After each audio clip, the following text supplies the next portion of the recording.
morning, Bucknutters. Welcome to the Bucknuts Morning 5 here on Monday, October 19th, 2015. I am Dave Biddle, and I am joined by Duane Long. Duane, let's just cut to the chase, my man. Should J.T. Barrett be the Buckeyes' starting quarterback, yes or no? Yes.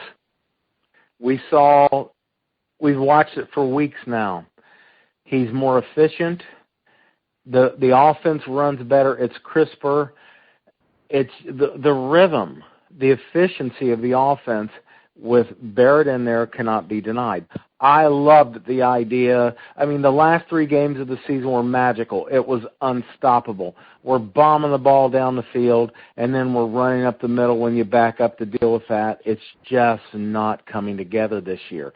So we go back to the core of Urban Meyer's offense, which is the quarterback adds a +1 when he's a runner. And Cardale Jones moves better than most guys his size, moves pretty damn well. But Barrett is actually a guy who can make a difference running. And it matters. We see the difference.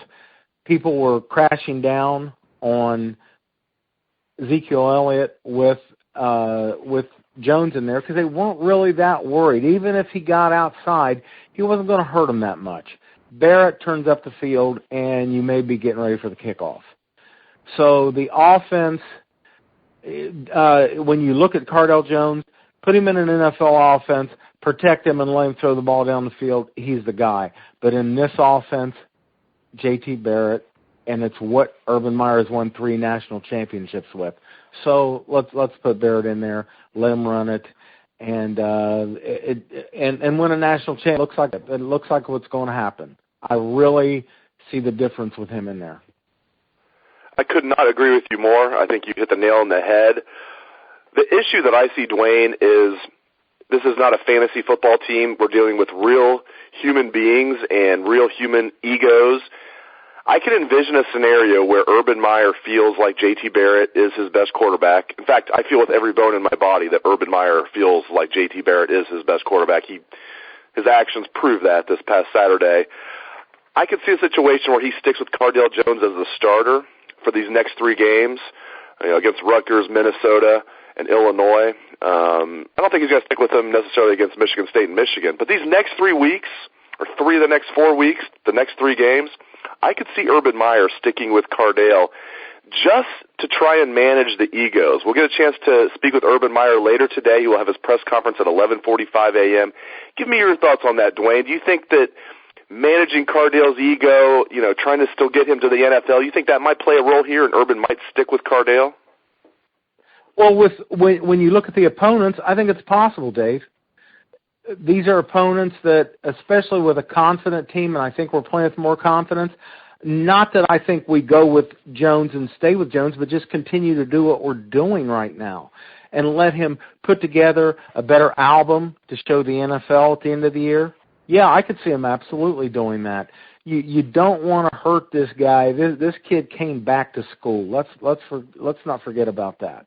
He came back. And when you look at the bad draft from last year, Cardale Jones probably could have done himself a lot of good, put money in his pocket, and got away from school. We know that school is not his priority. He is doing what he needs to do. He came back. So give him the opportunity to take these next few games and try to put together a better album for the NFL. So I could see that happening. I don't think that's beyond the realm of possibilities, but I do believe that if we're concerned about what's in the best interest long term of this team, we need to go ahead and make a commitment to just reversing it. We can put Jones in, but we start Barrett, get things going, get a lead, and then go back to Jones. Let him have some time to show for the NFL.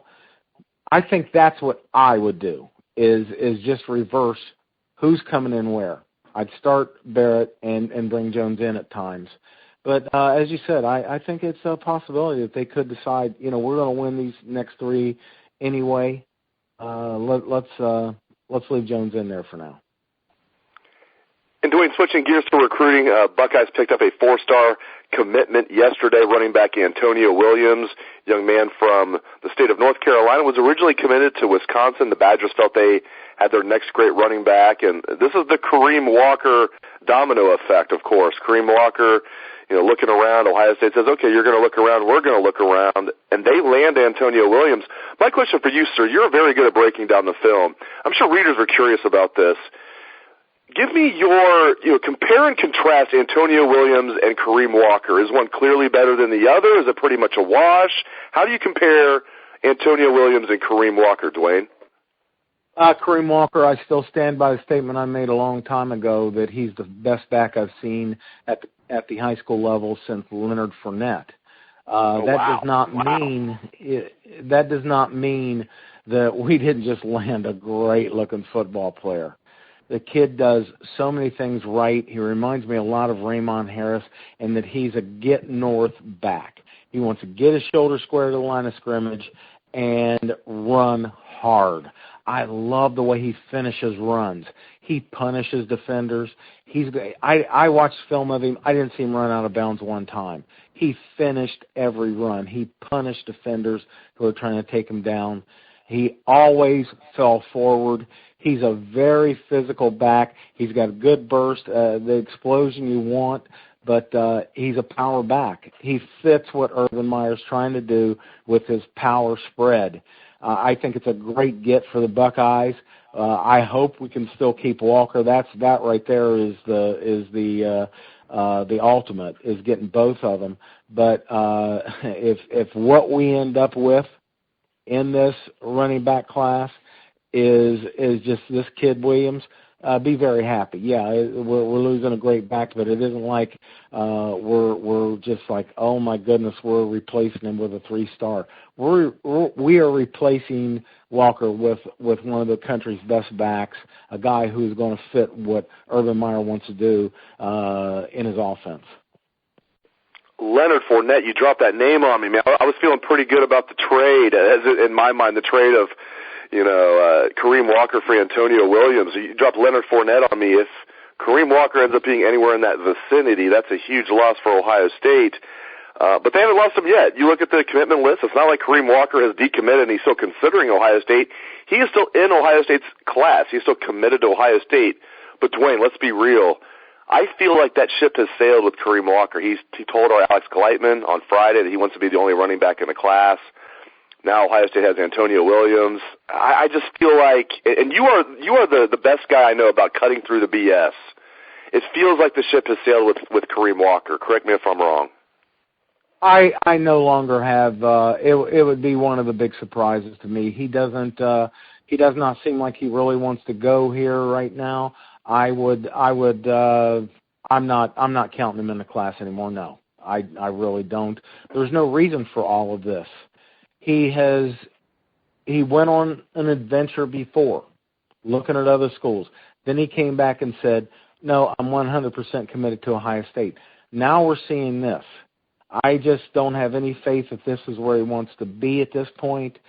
He's doing everything that says, I'm not going to be part of this class. I don't know why I should believe that he is going to be.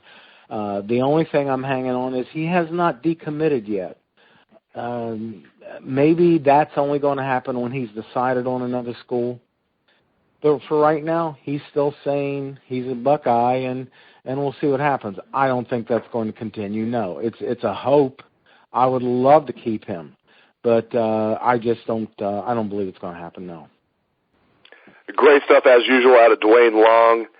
And just a programming note, I want to remind you guys, Urban Meyer's press conference today at 11:45 a.m. We will have full coverage on Bucknuts. We'll have a video and a story on what Coach Meyer has to say. And then from noon until 2, we're going to interview assistant coaches and players. So look for both stories and videos on what the assistant coaches and the players have to say. Thanks again to Duane Long, and thanks to you for tuning in to the show. I appreciate it. Hope you have a great day. Take it away, best damn band in the land.